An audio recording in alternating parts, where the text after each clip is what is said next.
The Supreme Team has gone down in hip-hop history as one of the baddest to ever do it in the 1980s crack era in New York City. They were ghetto superstars in the extreme in their day, and their accolades are profiled in verse. Seth Ferranti here, your guide through the dark corners of the criminal underworld. As an outlaw filmmaker, author, and journalist, I've delved deep into the minds of gangsters, drug lords, and prison gangs. But my journey doesn't stop there. Let me take you on a thrilling ride as we explore the hidden stories and untold truths that lurk behind the prison walls.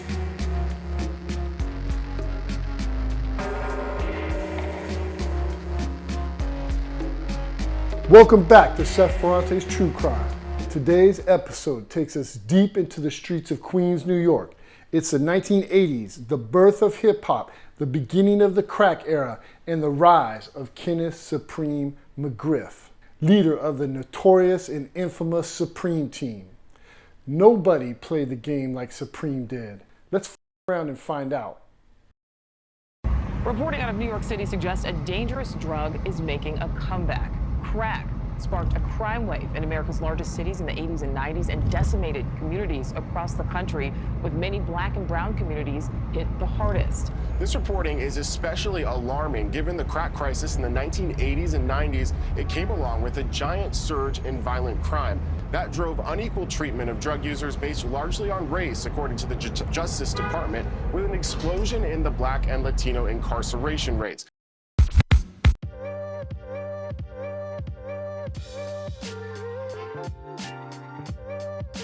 The Peace Gods. What has become known as the Supreme Team was a crew organized in the early 1980s in the vicinity of the Baisley Park Houses, a public housing project in Jamaica, Queens, New York, by a group of teenagers who were members of a quasi-religious sect known as the Five Percenters. The Peace Gods, as they were known for greeting each other with the words "Peace God," evolved into the Supreme Team, becoming a monster crew that dwarfed other drug networks of the era, but they took their cue from the streets. The flashy hustlers of the day set the standard and became role models for the neighborhood, flaunting their alluring lifestyle, which was well beyond the reach of working-class Queens. You see it all in hip-hop, but back then, that was the streets. The working-class neighborhoods of South Jamaica, St. Albans, and Hollis, where the Supreme Team operated their drug enterprise, lie in the 103rd and 113th precincts. Under the leadership of Kenneth Supreme McGriff, with Gerald Prince Miller, his nephew, as second in command, the gang concentrated its criminal efforts on widespread distribution of crack cocaine. Under the red brick towers of Baisley Projects, and around-the-clock crack cocaine trade operating more like a corporation than a drug outfit prospered, selling 25,000 crack vials a week. The Supreme Team's narcotics operation used dozens of employees, including layers of drug sellers, to insulate the gang leaders from the street-level activity, court documents relate. Team members communicated in coded language and numerical systems. To thwart law enforcement efforts further, the team used armed bodyguards and deployed sentinels with two-way radios on rooftops. Supreme was the recognized founder and leader of the Supreme Team. Everything was done under his banner. He is credited with bringing the drug crew into existence and overseeing all of their operations. At his pre-1987 peak, it's said he generated $200,000 daily selling crack and cocaine out of his drug spots at Baisley Projects. There was no freestyling. Either you were down with the team or else. No dealers, gangsters, hustlers, nobody had the structure that the Supreme Team had. They were one of the most innovative crews during the crack era. They wrote the rules and followed them to a T. Shit, they even called it the game. This is how they stacked cash. This is how they built what was essentially an empire.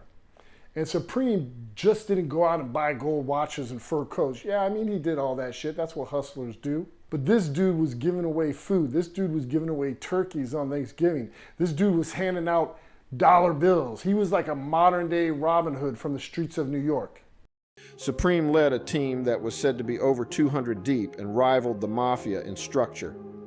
The team used a color-coded system for the vials of crack. Each color signified whose cocaine it was. A color for every lieutenant of the organization: yellow, orange, red, and blue. With his team supporting his moves, Supreme's power on the streets of South Jamaica grew. The South Side was gradually coming under the sway of the team. As they became more entrenched in the drug game, dudes got busted, cases would come and go, and they would lose members to the criminal justice system. But their first run was uninterrupted, and during this time they forged their legend in the hood.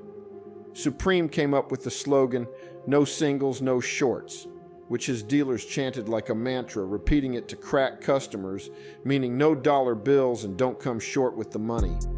It's said Supreme had such an aversion to dollar bills that he used to pass out $3,000 worth of singles a day, every day in Baisley projects. He also had turkey giveaways and funded trips to amusement parks for the kids that lived in the projects. But there was another side to the drug-dealing life. Drugs, murder, kidnapping, shootings, more drugs and more murder were the rule of the day. They called it the game, but it was a vicious attempt to come up by any means necessary. In the late 80s, the mindset was, get mine or be mine. And nobody embodied this attitude better than the Supreme team. This was the era from which Supreme and the team emerged. It was a time when men were men, and the consequences of snitching were clear.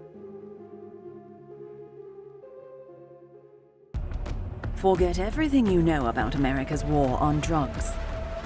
Where it started, when it started, and most importantly, who was involved. This is the untold history of America's original drug lords.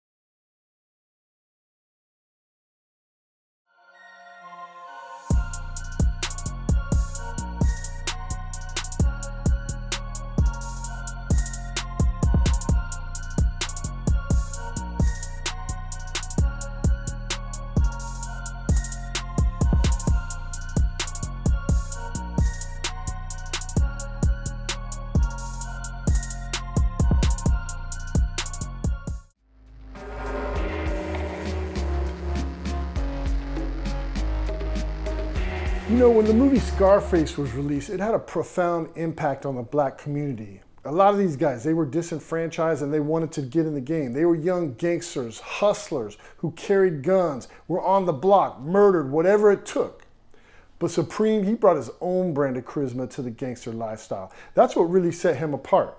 From the way he walked, to the way he talked, to the way he dressed, nobody commanded respect like Supreme. Say hello to my little friend! In the early 80s, when Scarface came out, all the young cats wanted to be like that. Scarface was a movie about them and for them. The Supreme team embraced the gun culture promoted by the movie. Firearms became a must-have fashion accessory. A shoot-or-be-shot mentality emerged. The guns gave them a feeling of having juice or power over their rivals.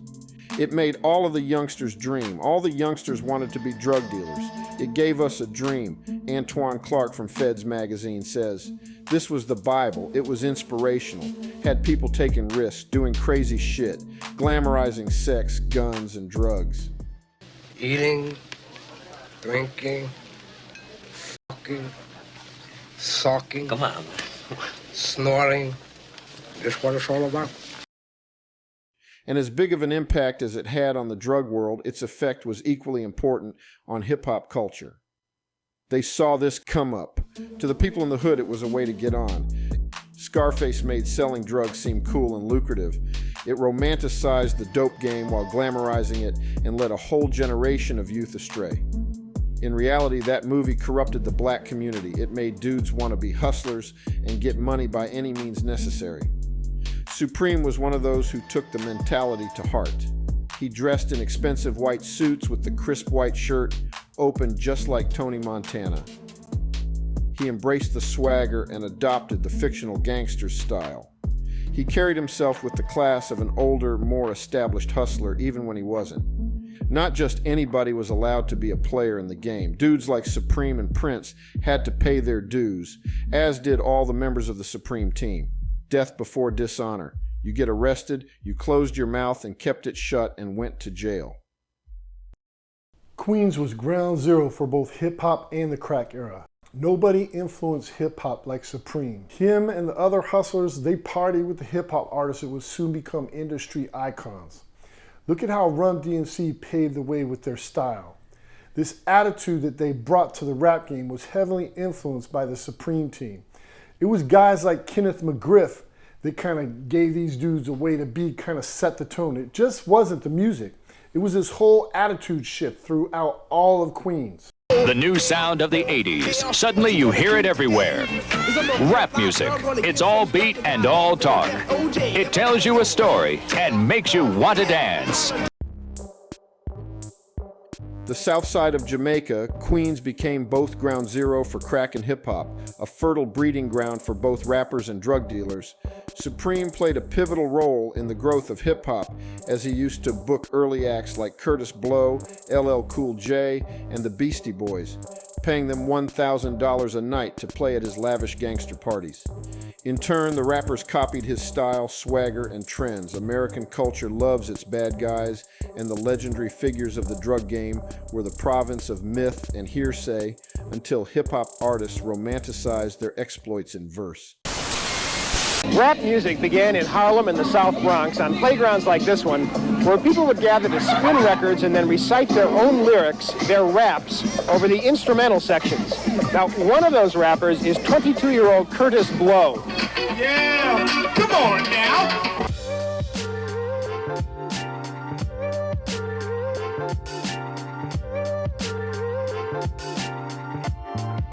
Dripping in gold and carrying guns, with sharp clothes and flashy cars, the team popularized thug culture. The Supreme team had a reputation to earn, a reputation to uphold. A legacy was born, and they embraced and adopted it. That reputation earned Queens a place in the power struggles of the streets and in the rap world. Queens became hip-hop, and the Supreme team epitomized Queens. Not surprisingly, when Run DMC started making noise in hip-hop in the early 80s, they brought b-boy style, Queens culture, and the drug dealer mindset to the mainstream. These were all attributes they learned from the Supreme team. Queens became where it was at, and dudes from the borough started to stick their chests out.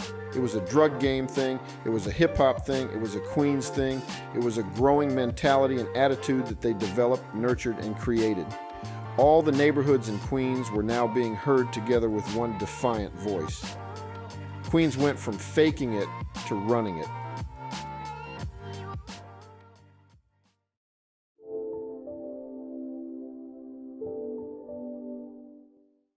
Yes, what took place was wrong. Yes, it continued to hurt.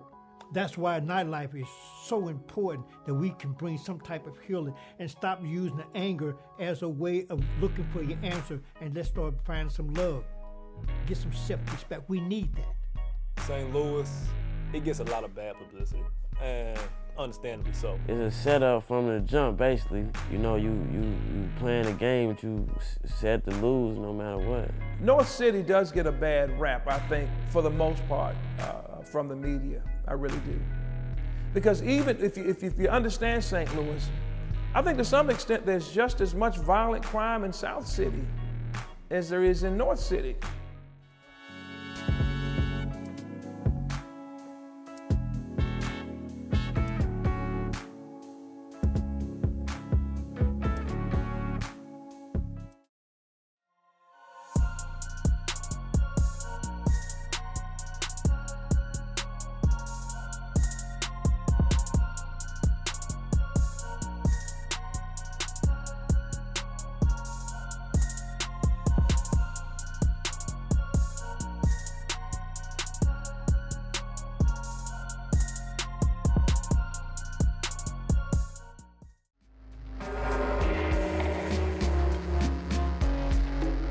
As well as he knew the game, and as bad as he was, the law came down on him eventually. Supreme got locked up in 1985. When he got locked up, his nephew Prince, one of the most vicious members of the team to ever walk the streets of New York, took charge of the Supreme team. Supreme got out in the 90s and had an even bigger impact on the rap game than he did on the drug game.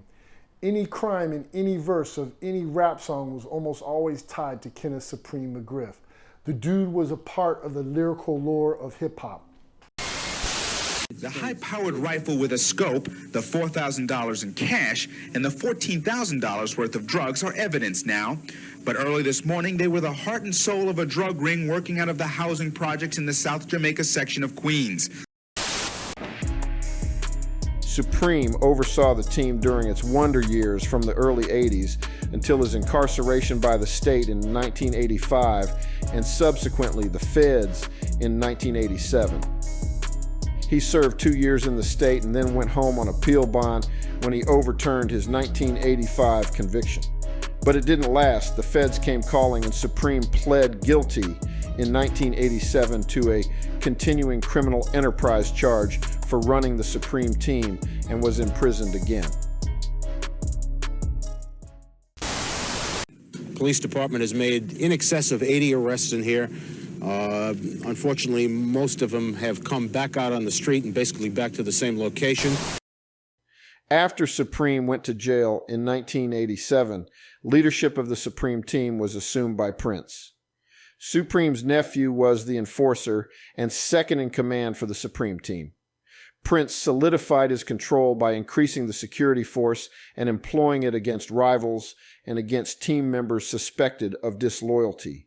Prince had a vicious crew and security force that had several drug spots inside and out of Baisley projects. They sold the yellow top vials of crack, making almost $500,000 monthly.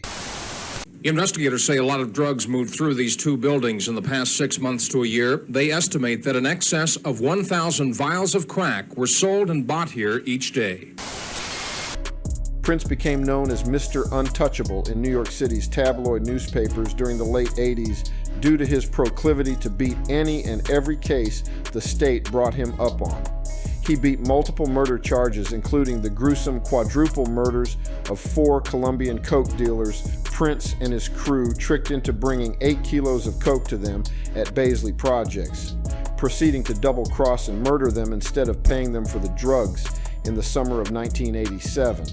Prince was also brought to trial for shooting a rival dealer point blank in the head in broad daylight and acquitted when the witnesses recanted their testimony.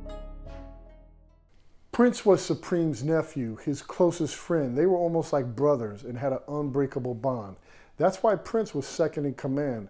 But Prince didn't get down the same way Supreme did. You know, Supreme kind of had that gentleman gangster vibe, you know, a la The Godfather. You know, Prince was more like, you know, menace to society, colors, like he got down on the street. He didn't give a fuck. His attitude was get mine or be mine. Got my nigga Bream in the house. What up, nigga? You know, whole murder ain't family in this motherfucker. Hey, yo, the next joint I'm gonna do off my new album and shit is a joint that it kind of represents how I feel about my murder ain't family right now. We trying to do the damn thing. The wonder years of the hip-hop era had ended as the Supreme team turned into a full-fledged criminal organization that handled all beefs with gunplay.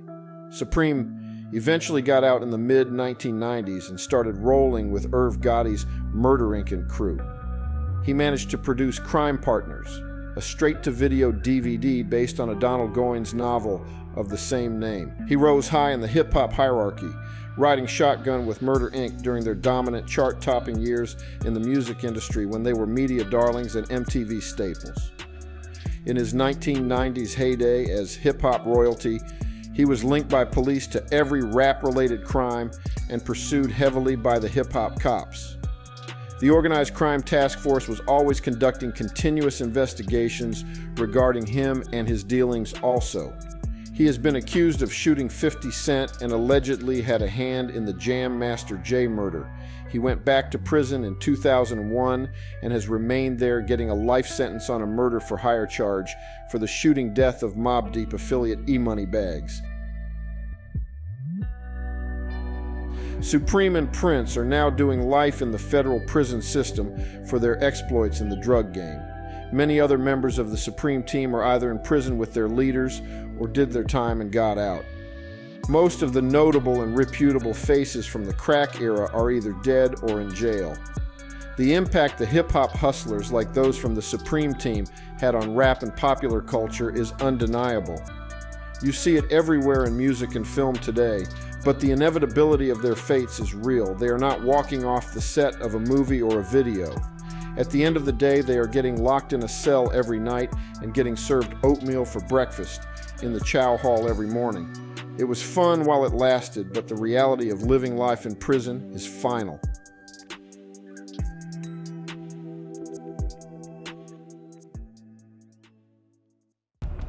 Forget everything you know about America's war on drugs. Where it started, when it started, and most importantly, who was involved. This is the untold history of America's original drug lords.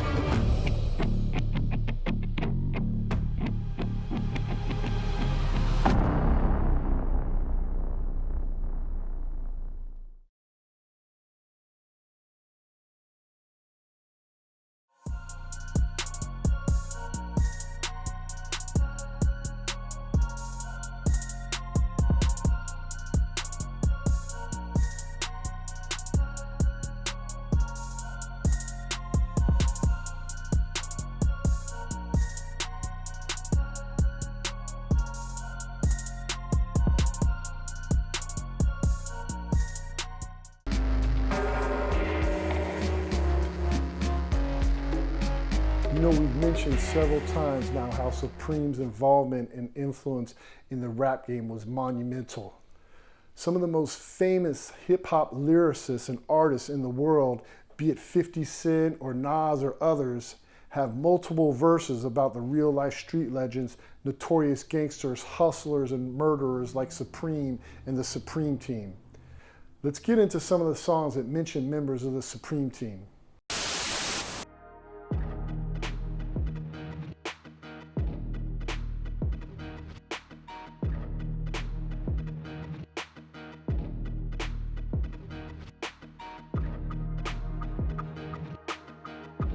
The Supreme Team became Robin Hood-type figures, very central to the core of rap's lyrical lore.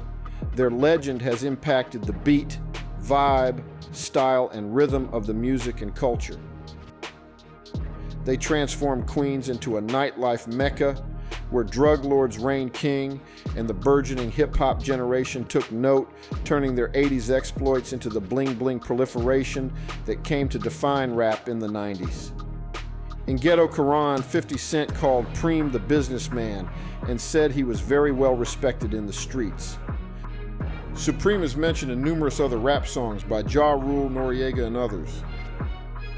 Prince is mentioned in several rap songs, including Get Down by Nas in 2002, God's Son, and 50 Cent's Ghetto Quran, where he is described as the killer to Supreme's businessman. The Supreme Team, it's a Jamaica Queens thing. You know, that's from Nas, you know. One Supreme was the businessman and Prince was the killer. You know, that's how the streets saw these dudes. So they kind of just put it all together and they put this out to the world. Black Just, or Blackie as he was called on the team, used to hang out in Harlem a lot.